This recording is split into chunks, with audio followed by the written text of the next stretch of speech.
All right, I am here. I'm here. Let me know that you can hear me, see me. You got me on all platforms.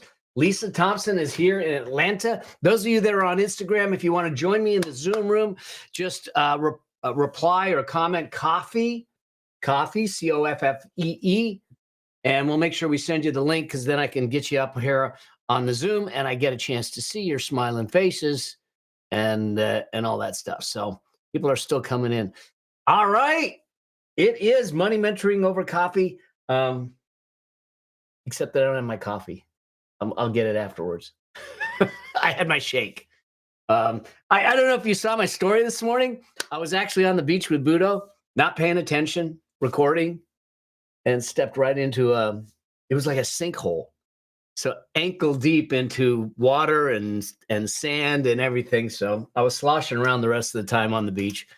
But what the heck? So Henry Dunn is in the house. So good to have you. Robin Tanner's coming in. All of you, so good to have you all here. Lots of stuff, lots of good things going on. What I wanted to do is have a conversation. Remember that these things, I'm looking at this as a possible weekly show to do live. We would do it on, right now we're live on Instagram, and we're live on LinkedIn and YouTube and in my Facebook. You can comment and I can see it and that type of thing. We may just do it on Zoom. I don't know, but I've got it scheduled through the end of this month, and then I'm going to make a decision because I kind of like the live feel. And what it allows me to do is to see your faces, have the conversations with you directly, and to have an opportunity to answer your questions. It's initially when I started the Affluent Entrepreneur Show, I had intended at the time to just do the show live. The problem is it's really not it's not easy to do a live show on a regular basis, at least not with my schedule. But I'm starting to look at it more readily and say, hey, can we do a live element to it, maybe on a weekly basis to make that happen? And so that's what I'm playing with, and that's what we're doing here. Is I'm testing it out. I want to see, what the engagement is, what your thoughts are, what you need, what you're looking for, how I can support you in making it happen. Drew Hitchcock is in the house. So that's the reason we're doing this, is to serve you, to support you, but to also test a possible new way of me supporting you and bringing that through and maybe making a live show on a regular basis that we stream only on a handful of platforms, probably on YouTube and in Zoom. And we'll see about some of the other platforms, but that's what we're doing. It's for me to answer your questions. I actually don't have content to teach on these necessarily. I have some thoughts that I usually bring to them with respect to what I see going on in the market. Market's down today and everything. But here's the deal. Markets are going to go up and down all the time. That's just the nature of them. When we talk about the economy, when we talk about your wealth, when we talk about you building wealth, it's not a straight line. And too often what happens is that we get into an investment, or we put money into the market, and it's like Murphy's Law. As soon as you put the money in, all of a sudden the market drops. So like you put $5,000 in, you invested through your 401k, your IRA, whatever, or you just into a brokerage account. You said, all right, Mel said to buy ETFs and index funds. You do it. The market drops 20% or 10% or 5%, and it's down. And like the next day you go, I just lost money.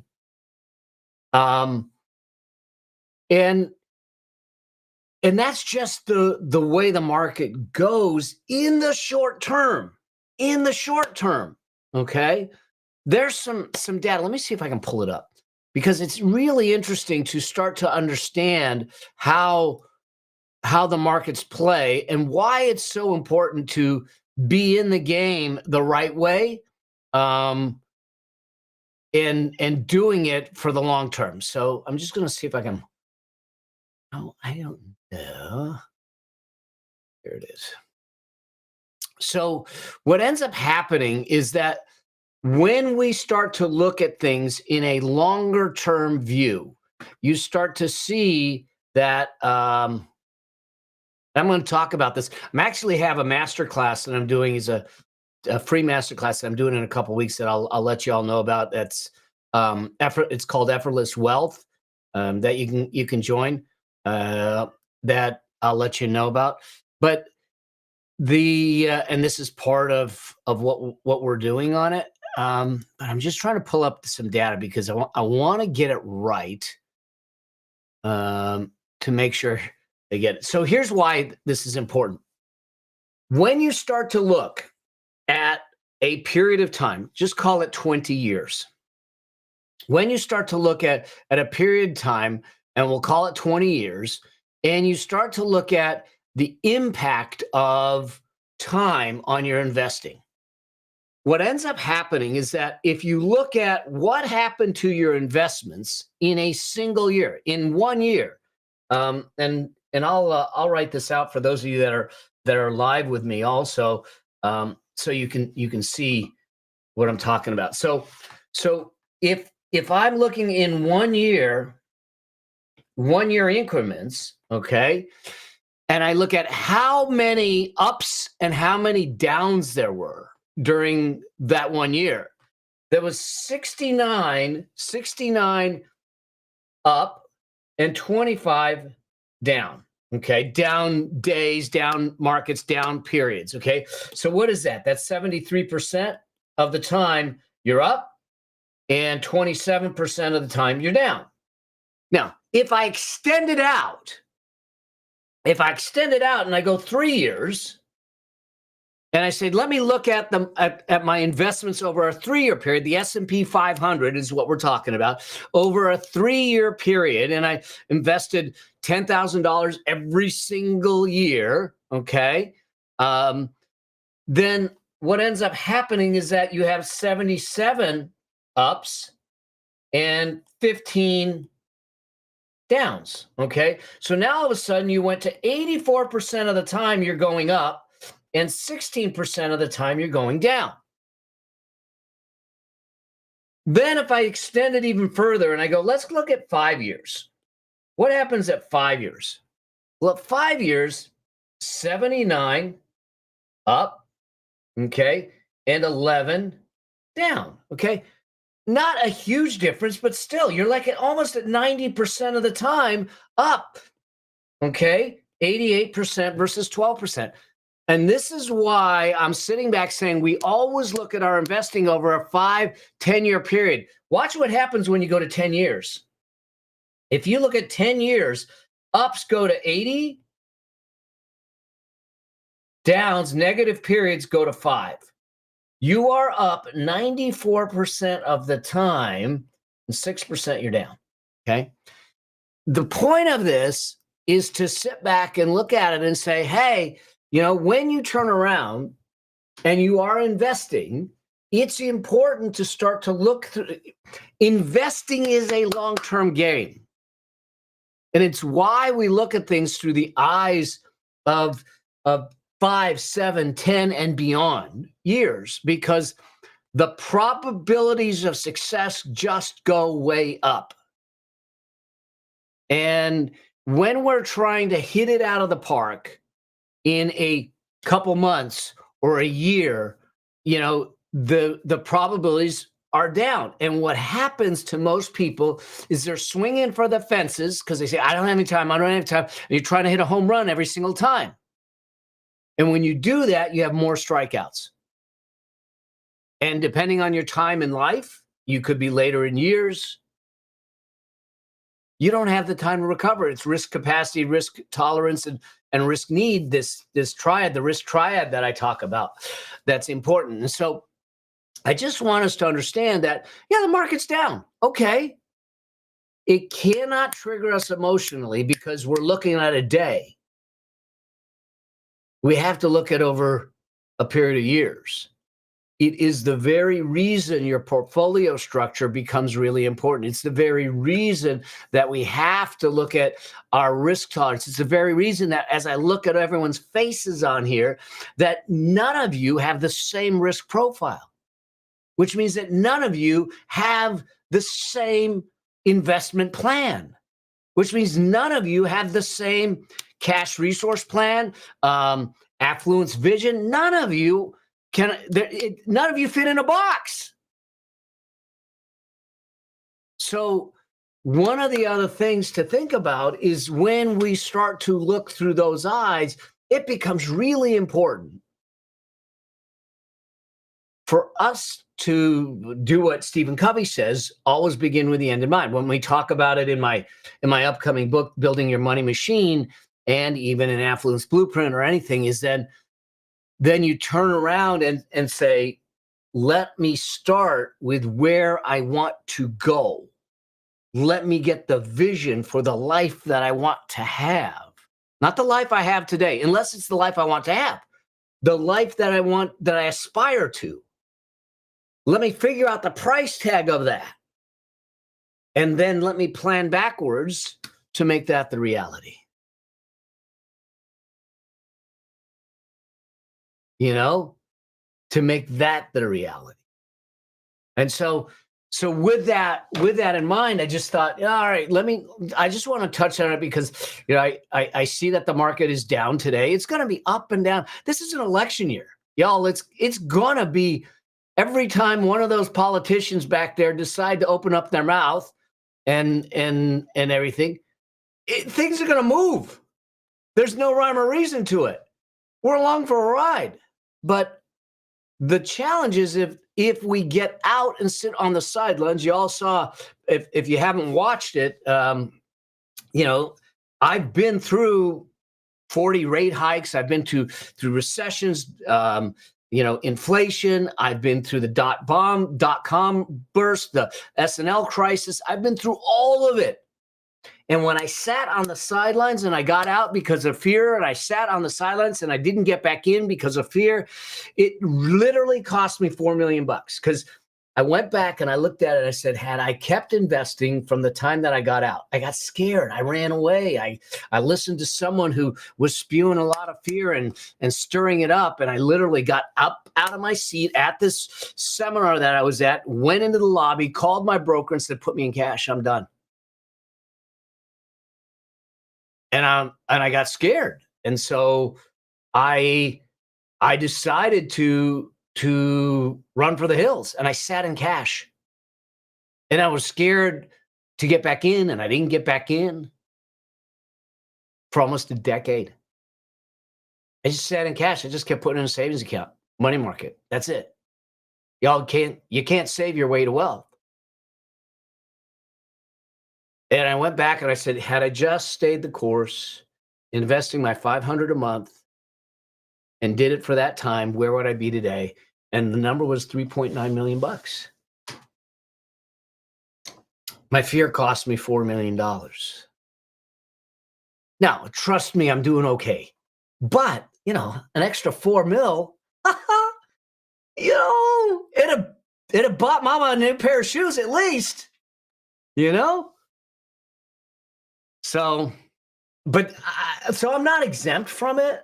I just want you to know that most of what I teach, most of what I talk about is because I learned the lessons the hard way. So if I'm going to go pay the price for the education, there's no reason you need to pay the price too. Just let me pay the price. And then you all learn from it, So, all right. Aligned with Chelsea, so good to have you here. Are you invested in UILs, Universal? No, I'm not. Indexed life insurance, I don't. My life insurance is for life insurance only. I do not wrap any kind of investing vehicles into life insurance whatsoever. I just don't. So if I need insurance, I buy the insurance. If I need investments, I do the investments. I do them separately. Now, I'm full disclosure. I'm in some annuities, which is an insurance product, and that kind of thing. Would I do it again? I don't know that I would do it again. I didn't understand it fully at the time, but that's the thing that that I look at when it comes to that. So cool. Are there, if you have questions in Zoom, you can raise your hand. I can bring you up and we can take it from there. And then also, let me just do this. I want to say I need to do this for everyone. There we go. I want to go to gallery view. All right, cool. All right. I see. All right. I see Dr. Redmond, Dr. Kim Redmond's got her hand up. I'm going to bring you up. Where should we invest today? All right.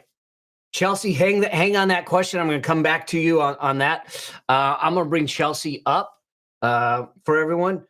And let's do that. You've got a few doctors coming on. Hey there. How are you? Hey, Mel. Long time no see. It's been a while. Yeah, it's been a while. I haven't stepped on you, Brendan's private room a while, but yeah, good to see you again. I've got 3 reasons that I'm here. First of all, thank you for doing this. Thank you for sharing your hard work. That's why we all. Oh yeah. And I have grads who are, they're consultants, coaches. They're really stepping into entrepreneurs first time, and some of them are US and a bunch of them are. So I know right there we've got different on. So I wanted to find out how to get more of my grads to you. For myself personally, I'm now at a place where instead of having an operating company, I'm looking to find out whether we're doing legacy or trust or how to put a couple of us, get us set up investing to forward. So Kim, let me understand something real quickly. Obviously I can't give you direct legal advice because I don't know the whole situation. But that was my CYA that I have to do. But yes, where are you located again? We're outside of Toronto. Okay, so you're in Canada. So you're going to fall under Canada law, which is going to require you to talk to a Canadian attorney, solicitor, lawyer to help. Here's the general way. Here's the thing for everyone to start to realize. When we're building wealth, what we need to do is think about putting things in isolated buckets. Anything that has risk associated with it, then what we need to do is take that risk and encapsulate it away from the other assets you're accumulating, the wealth that you're creating, whether it's in the stock market or real estate or anything. So for instance, I had a friend of mine who decided he was going to invest in a movie, and I literally forced him to go and put it into a corporation because it was US based. And he didn't want to do it because the cost of incorporating at the time was expensive. It's in California and there's an $800 minimum tax. And oh my gosh, all the formalities, then I got to do a tax return. And, and he just didn't want to do it. And I said, now we have known each other we call each other brothers. So I've known him for a very, very long time. And I said, no. If you don't, I'm walking away. You have to do it in a corporation. There's too much risk when you have all these people on site with a movie and you're filming it and there's stunt work. Well, lo and behold, unfortunately, a stunt man died on the set. Okay. Now he has a dozen properties and other investments. Had that not been in a corporation and we didn't have the right insurance in place, everything would have been exposed. So the key under every state, because everyone will be different, every country and every state, even the US, you're under the state law. You have to look at it and say, okay, I'm creating wealth, and then I have my business, and then I have all these other things. How do I make sure that they never meet from a liability standpoint? Even if you don't have a lot of this stuff, if you got teenage kids that are getting their driver's licenses, y'all got risks. It don't go away. So we want to be able to shield that. Now, there's 3 ways to shield it effectively. One is we eliminate the risk. Means that when I go to an event and I'm walking the property for an event and I see a trip hazard, I go to the team. I said, this has to be taped down. This has to be covered. It has to be moved. So I'm going to eliminate the risk. Okay. The other way to do is to reduce the exposure, which also means that we're going to encapsulate it in entities, trusts, or whatever structures will work in your country or your state. You need legal counsel to do that. The other way to do it is to supplement it with insurance. So on top of, hey, I want you to move that or cover that because it's trip hazard, we have event insurance. So we make sure, that we reduce the exposure on all 3 fronts as much as possible, and that we're thinking. And it's not about being paranoid. It's about being prepared for what could happen, because anything could happen, And so it's really important for us to look at it through those eyes and do it that way. So in your situation, I would start to look at it and say, what's my operating company doing? Do I have some exposure here? Can I insure the exposure away? Am I building assets outside the company personally? Great. What do I need to do to corral that and protect that from anything inside the company? Having someone, your Canadian attorneys, to sit back and say, how do I separate these? How do I do this? Without getting over complex. I did have a friend at one point that he was so complex with his structure because he didn't want his name on anything, and it just all of a sudden he's got 7, 8 different entities. Then the problem is all of them needed tax returns, all of them needed administration, and he failed on that part of it. So if you put structures in place and then you disrespect the structures, then you lose the protection you thought you were going to have in the first place. So it's important for us to do that. Okay. Well, thank you. It sounds like we're in the right track. We have an operating company, corporate, have insurance, have investment, just have a couple of properties now. And I'm looking now at, because the trust laws are very different between US and Canada. Very much. To minimize a lot of these transfer taxes.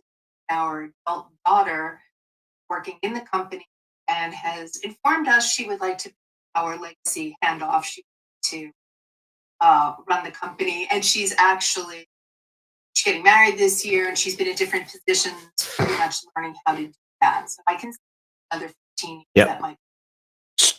So here's the thing. In one of the last chapters of my book, I say skill sets before assets. Blood relations or not, they have to earn the right to get the machine that you built. Amen. Yeah. So yeah. I mean, I look at Jeremy and I say, you know what, dude, you gotta prove you can get it. Now he's doing phenomenal, but the machine will go from me to Stephanie to them. And then, hopefully the skill sets will transfer to little Emily and Aria, and that the machine can continue to grow, and we can do that. But we never, ever pass assets without skill sets. When we do, that's what happens. So there's a study out there that almost 80%, 79% of millionaires are first generation millionaires. That means that they did not earn it. I mean, they did not win it. They did not inherit it. They earned it. They created it in their generation. Here's the staggering statistic that Money Magazine did. It was actually off of another study. 70%, 70, lost it by the next generation. Wow. That's harsh. And then beyond that, the generation after that, 90% gone. And the whole reason for it is we're so focused on acquiring, achieving, accomplishing, bringing it all in, and then transferring it, but we never give them the tools to run the game, to build it, to grow it. Skill sets before assets always. They have to prove. Just the fact that they were just born into it doesn't give them the right.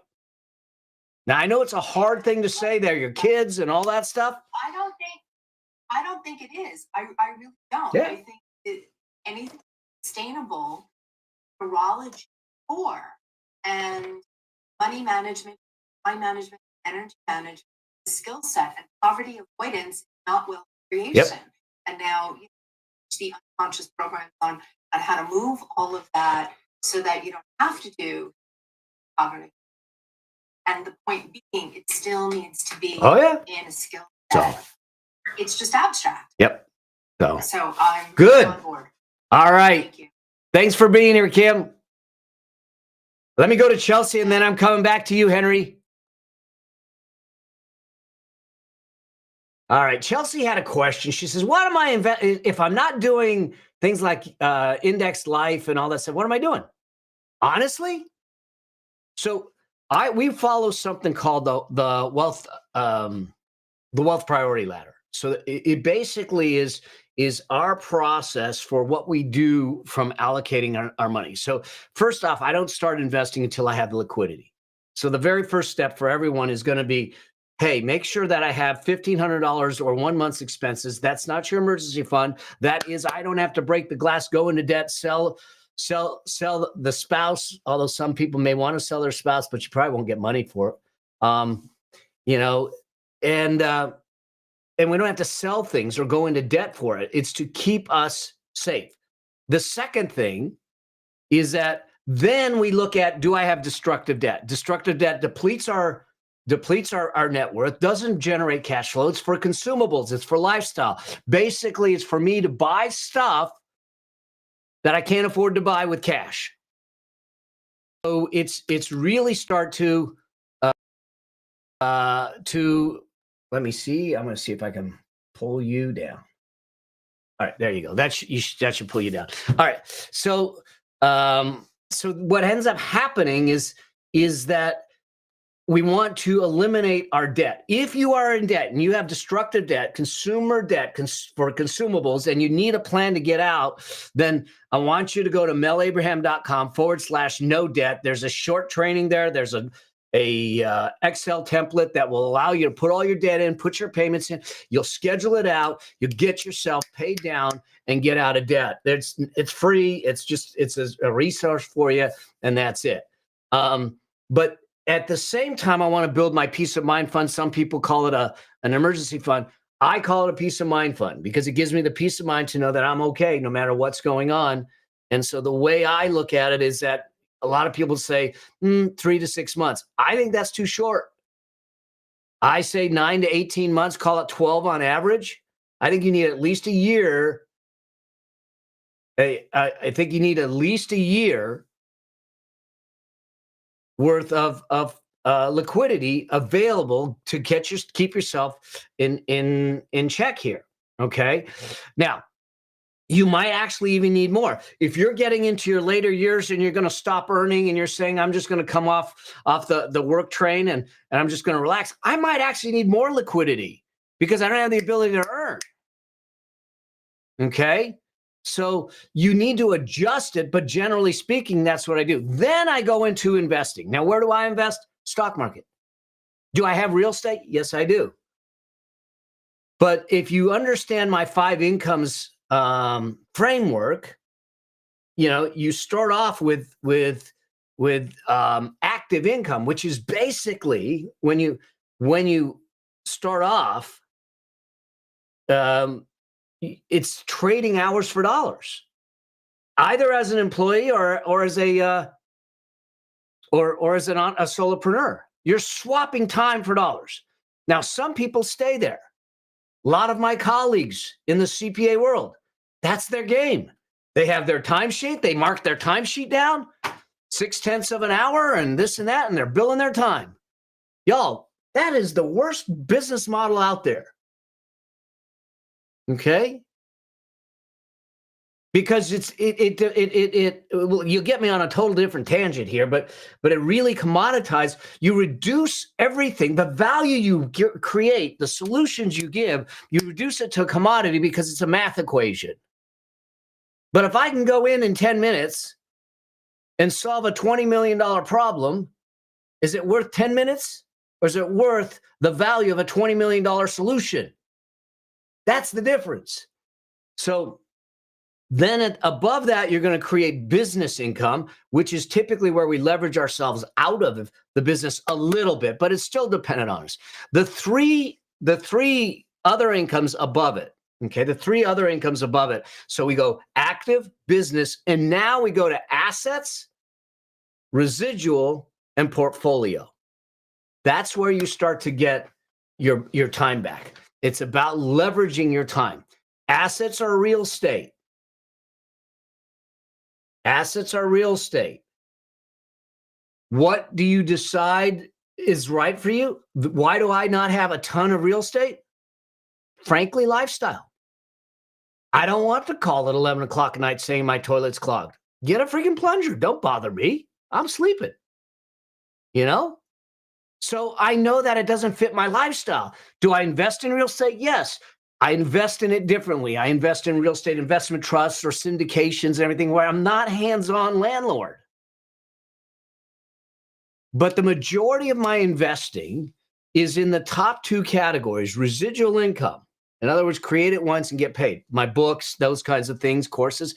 And then above that is the portfolio. The majority of my investing is in portfolio. It's in the stock market, it's in stock, it's in index funds, it's in ETFs. And there's a reason that I like that. One, I have a much easier time diversifying my portfolio and building a portfolio that fits my risk than going, if I have $50,000 and I want to invest it, I can invest it in one piece of real estate. But that's one piece of real estate. And if I have deferred maintenance, if I have a bad tenant, if I have, a problem with it, if the tenant decides not to pay and I got to go through eviction, if I have big unplanned repairs, my $50,000 is invested. Do I have the money to sustain it during the repairs? Versus if I take $50,000, put it into the stock market, I can get a diversified portfolio. If one company goes bad, then I don't have the whole thing tank. And so that's why that's what I do, Chelsea. I don't know if that answered your question. Hopefully it did. Okay. All right. Henry has got his hand up. Let's bring Henry up. I'm going to pop you up here. You should be jumping up there. Henry, he's our resident. How old are you? He's 17, right? 18 now. 18. Happy birthday, man. Thank you. I love the fact that we have you on here at 18 years old. Dude, you are going to be rocking and rolling. The fact that you are here, paying attention, doing the work, and getting in the game. It's so cool. I mean, I see what it's done with my son. He's 33. His wife's 30. They got a couple of homes already, 3 homes, looking at a 4th, multi-million-dollar net worth. You're on the road, my friend. Let's stay on the road. Anything you need, man. Thank you. And thanks for doing these great coffee chats again. Oh, yeah. So tell me what's going on. Yes, thank you. I'm excited because I opened a Roth IRA last week. Sweet. And I'm about to pick one or more target date funds to invest in. And I'm wondering, should I invest all the money that I've contributed all at once, or should I gradually, say quarterly? How much are we talking about? I maxed out my contributions for 2023 and 2024. Already. So you even made the 2024 contribution already. Holy moly. All right, y'all. I want you to hear what he's done. All right. 18 years old. He's earning income. He's got his stuff he's doing and everything. And we had a conversation previously, and he says, where should I go? And I said, put it in a Roth. Now, why is a Roth? Just because I want to make sure Instagram and everyone else understands. The reason I said Roth is, one, he's at an income level that he could qualify to put money in a Roth. When you put money in a Roth IRA, you get no tax deduction up front, but the money will grow. And when you take the money out down the road at 59 and a half, or beyond, it's 100% tax-free. Here's what I know. Every dollar that gets put into an account and invested properly over at age 20, and he's 18, will turn into $90 down the road. He's going to get 100 times increase on that money. But what he did was this. He maxed out the 2023 contribution, so $6,500. Okay, but he also maxed out his 2024 contribution, $7,000. So you effectively have $13,000 in there, almost $14,000 at 18 years old in an account. Think about this. If this thing goes up 100 times, that alone, what it turns into. Okay? So you're doing all the heavy lifting early on. So it's going to create the flexibility and the ability to relax by age, and you keep this up, by age 30, you're done. The machine will perpetuate itself. Remember, the subtitle of my book is Getting Your Money to Work Harder for You Than You Did for It. That's what you're doing, my friend. So the question was, all right, I put that money into the Roth. Now, where should I invest it? And he says, I've got a target date index fund. Now, this is a special kind of index fund for those that are just starting out. Instead of trying to pick stocks or pick which funds, the easiest thing to start out with is just a target date fund. Low cost, low fee, Vanguard, Fidelity, Schwab, something like that. And the way this thing works is you figure out the date that you might need the money. Now, he's 18. He's got 50 years. So 50 years, we're in 2024. He could pick a 2070 fund, a 2065 fund. Now, he's not stuck in it. He can change it anytime.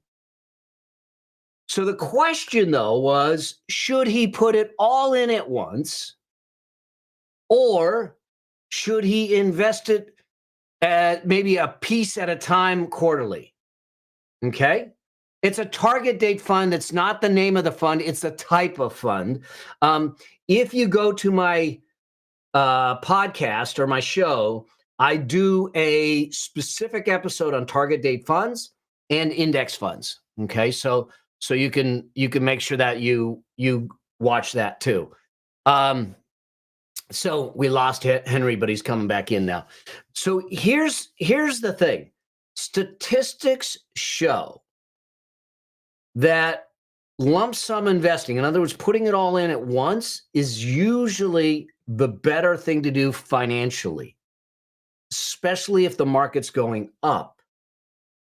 However, psychologically, if we dump $15,000 in at one time and all of a sudden the market drops 10% and he looks at it and goes, oh my God, I lost $1,500 already.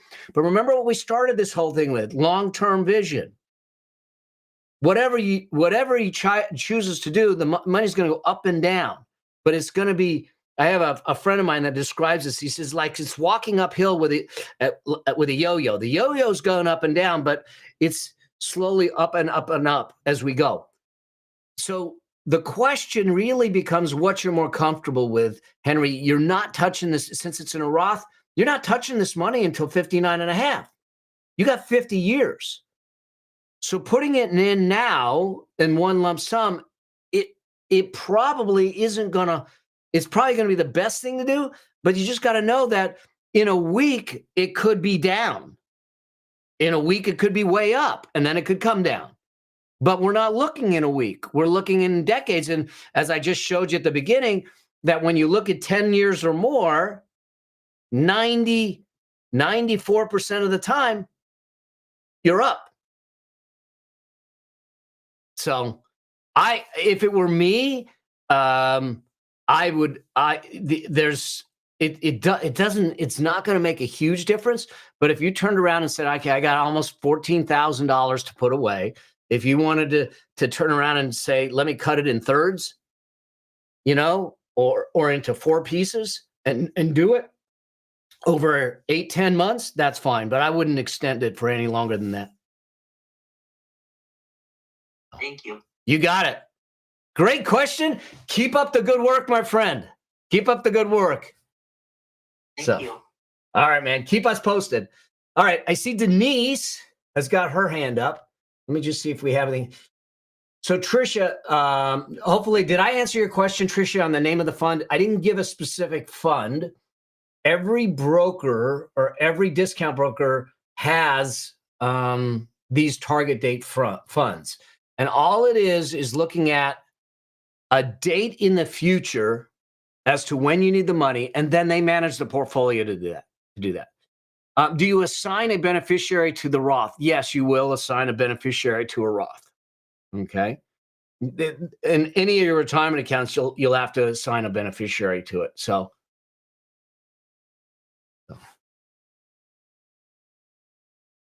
All right. Yeah, and if you have more questions, Tricia, on it, once you listen to the episode, let me know. All right, cool. Let's go to Denise. I'm going to bring you up, Denise, and let's have a conversation. Hey there, how are you? Hey, Mel. I am good. I am in the U.S. today, so it is past my bedtime. Oh, there you go. I asked a question in the chat, very similar to the last question. So, I think I got that one figured out. Oh, what's the difference between that and a traditional IRA? Is that no? That's not you. Okay. About investing, putting a lump sum to my retirement account, and again, it's the same. I won't be touching it until I'm in my 60s at least. So, so that was very helpful there. But I did have another question I touched on a little bit earlier, and that is about having your emergency fund. And I know that you always, well, I guess I always thought 3 to 6 months would be fantastic. And then once I got there, then I did realize sometimes things happen and not enough. Yeah. But I'm not really sure exactly how to decide what I do, because we have so many different kinds of income and different kinds of expenses. And some of them are in the US and are abroad. And so there's, it's not to say that all of it go at once, you never know. But I always struggle with, is it enough, or should we be putting more in the high yield cash account, or yeah, do we need 12 months of like everything, like so let's 3 businesses and that's what I was getting at. Is it sounds like what you're doing is you've got 3 businesses, you've got your personal, and you're trying to put all of that into one emergency fund. And we also have rental properties. All right. So let's I don't think we need to cover like 100% of that month. No. They're totally different. When I talk about a peace of mind fund, I'm talking about your personal expenses, your personal living. Okay. Now, let's just talk about this if you have different types of assets and different operating businesses. Your operating business also needs some sort of cash cushion. How much? I typically look at a combination of things. One is my payroll expense. If I have families depending on me, then I'm going to extend out a little bit, so I have that latitude to make sure that I can take care of the families that I'm taking care of. Okay. 2, what's my fixed costs? Okay. What are the costs in the short term that I cannot get out of? And then I'll look at it from that perspective. In my operating business, in my situation, I might have 3 months worth of 2 or 3 months, maybe 4 months, because I don't have huge payroll other than me. Okay. in the operating business. If I have a lot of team and I'm paying a lot of team, different game, I'm going to probably extend it out. But I make that decision separate and apart from my personal peace of mind fund. Okay? Now let's talk about real rental properties. Same thing. Okay? And you might be able to combine these because the likelihood that all rental properties have a roof go bad at the same time, or tenants go bad at the same time, or things like that is probably slim, unless you're in the same block and we have an earthquake here. God forbid. Okay, you know, if there's a tragedy that's going to hit that locale potentially, then you got to look at it. But what are we trying to do in a rental property? I got to take care of the ability to refurbish the property when I have a tenant leave, carry the debt service during that interim time where it's not rented, and to take care of any deferred maintenance or other repairs. Other hazards typically are insurable. So, you know, a fire, that kind of stuff is insurable. So I would create a contingency fund that captures enough to cover the properties, knowing that in all likelihood, they're all not falling at the same time. And so I try to make sure that I don't mix and match. My personal emergency fund, as my peace of mind fund, as I call it, is separate and apart from what I need in my business and separate and apart from what I need in my rental properties. And I try to make them so they become isolated profit centers that can stand on their own. Does that help? Complete. Yeah. Yeah. When we start to try and muddle it up and put it all together, it gets overwhelming and it gets muddy. Because the risk and it's all very different. Very so different. You can't weigh them together. No. So that makes it a lot easier. Yeah. Yeah. Thank you. Great question. All right. I saw some questions come in, and I'll take them from the chat too. One is, what's the difference between a Roth IRA and a traditional IRA? The difference is traditional IRA, you take a tax deduction when you put the money in, but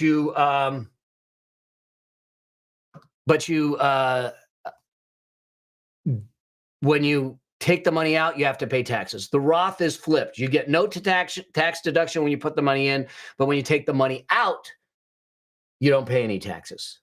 Now, the Roth IRA is so good that the government limits your ability to get it. So if you have too much income, you're not going to be eligible. There's a way to get into it through backdoor Roth, which we can talk about another time. But that's the difference between them. Okay. Let me look at Instagram real quick. Patty says, I'm utilizing our Roth IRA dividends to secure a long-term care policy combined in a whole life policy. A good in a whole life policy, a good option. First off, Patty, I'm not sure how you're doing that. You cannot take premature distributions out of a Roth IRA unless it's your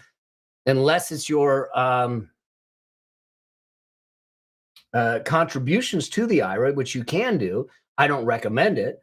And there's no reason to have a long-term care policy inside the Roth IRA, which is effectively what it sounds like would happen, because if you're paying for it through the Roth, it's a challenge. And I said earlier, I do not believe in using insurance policies as investment vehicles.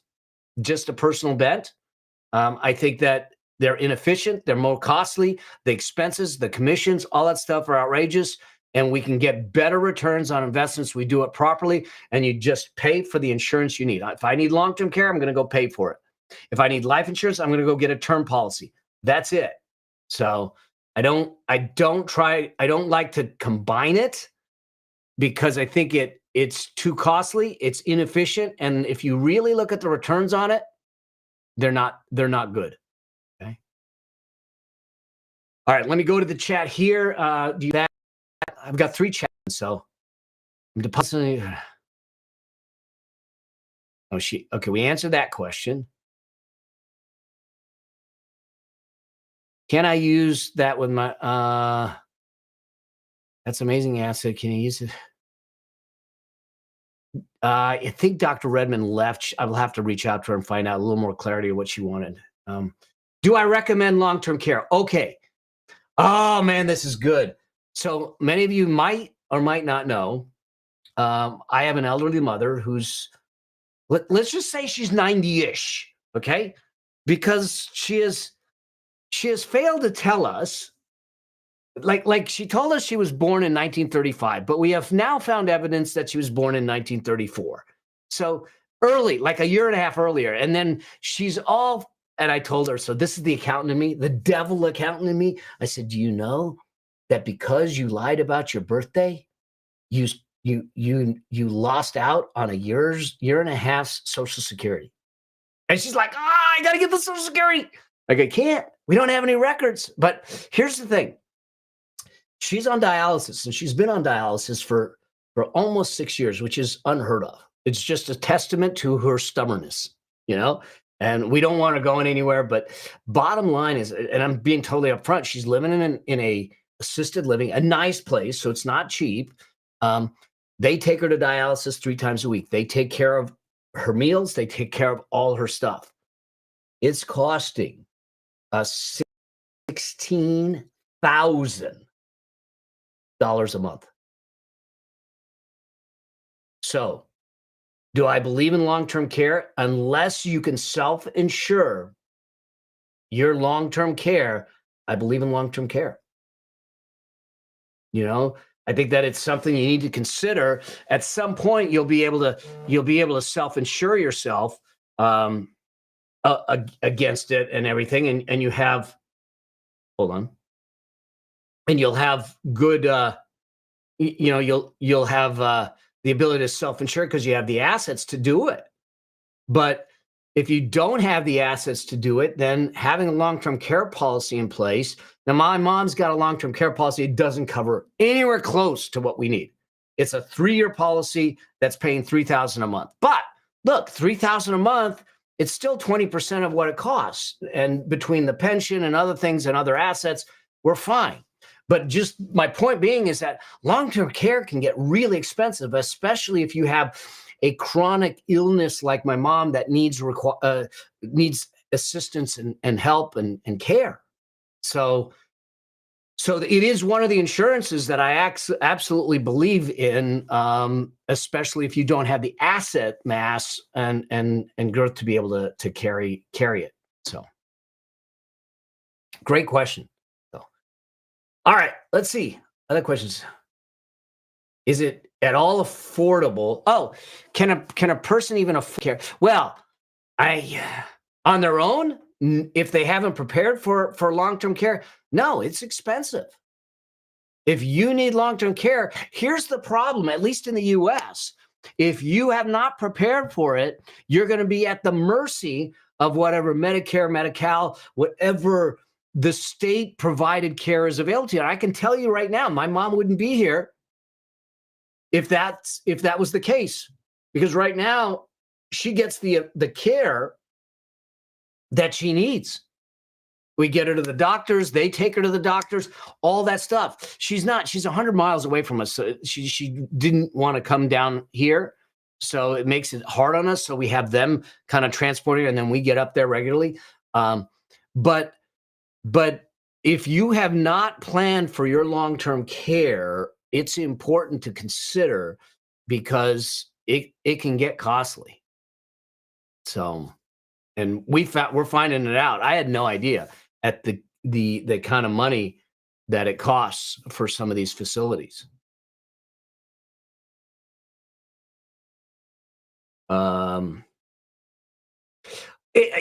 Deborah, as far as if it's affordable at 65 years of age, it depends on your health record. It depends on your health record. It can't hurt to get the quotes. And remember, it's a combination of things. It's a combination of how long is the payout, how much is the payout, and what's the wait. So do I have to wait? Am I going to wait 90 days, 120 days, 180 days? How much can I afford? How many years am I going to pay out? And what's the benefits that I want? Okay. It's this formula that they're going to do to calculate. But I get the estimates. If you cannot self-insure, then you want to get the estimates, because you think about it. mom's stuff is costing whatever, $180,000, $190,000 a year. Who can afford that?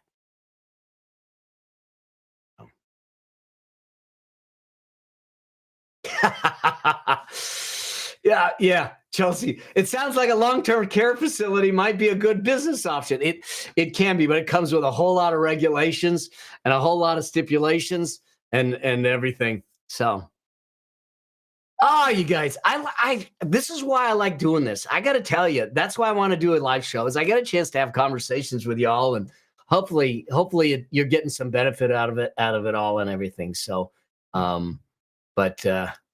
yeah.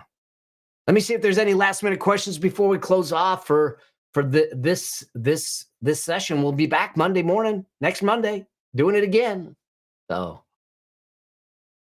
oh my God, Chelsea, thank you so much. I'm glad I brightened your day. So cool. All right, y'all. Let's do this. We'll cap it here. I'll be back here Monday morning, 8 a.m. Pacific Standard Time. Bring me your questions. Let's have a conversation. If you want to, if you're on Instagram and you want to be in the Zoom room, just comment the word coffee. We'll make sure that we get you the registration link so you can get the link. Join me in the Zoom room. I can bring you up on the screen. We can have a conversation like I did with Henry and like I did with Dr. Redmond and Denise, to be able to do that so we can make it an interactive time together and everything. So thank you again for being here. And I can't wait to see y'all on the next one. All right. See you later. Talk soon.